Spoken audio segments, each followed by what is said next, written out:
Next, we have Charlie Owens from NFIB. We are running really short on time, so we're not going to be able to get to questions. We probably won't be able to get to questions for Mr. Owens as well, but want to give you the opportunity to speak. We're probably going to have to do a hard stop in 5 minutes, so thank you, Mr. Owens.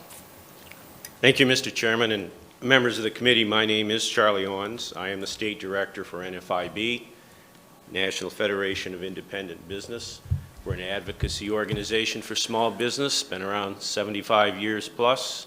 We're in all 50 states and Washington, D.C. We have about 10,000 members here in Michigan, about 280,000 nationwide, and like the groups that preceded me, we're in every trade sector of the economy, including the restaurant and hospitality industry. I think it's important that we discuss exactly what we're talking about when we talk about small business and what it means to the nation, in particular Michigan. We're half the economy.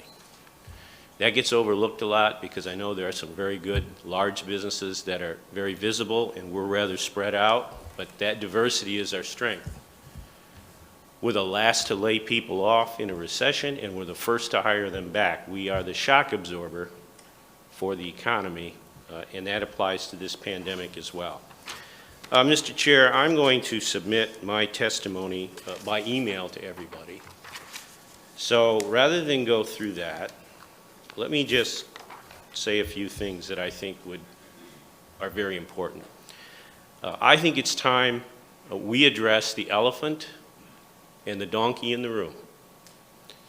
And that is that our Supreme Court made it clear of the legislature's relevance in the governance of this state.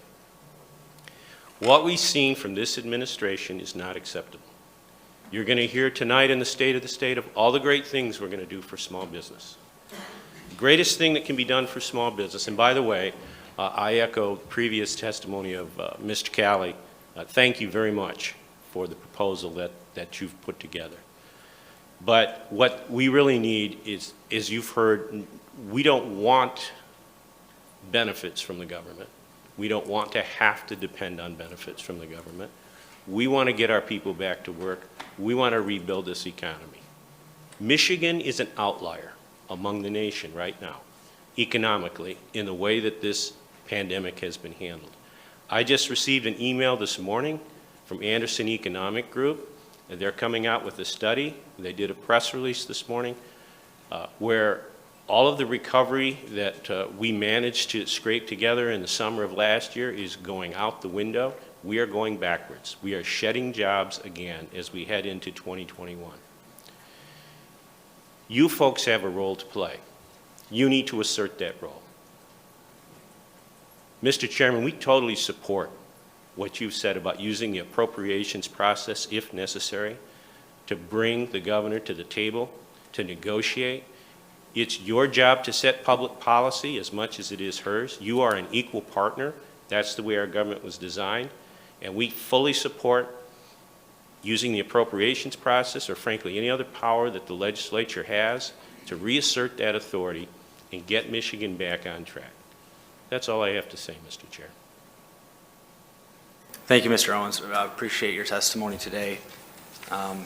We are going to jump back now that we have all the representatives here, and we are going to adopt this place and location for our normal meeting time. So Representative Hornberger moves to adopt room 352 of the state capitol at the call of the chair as the normal time and location for meetings of the House Appropriations Committee.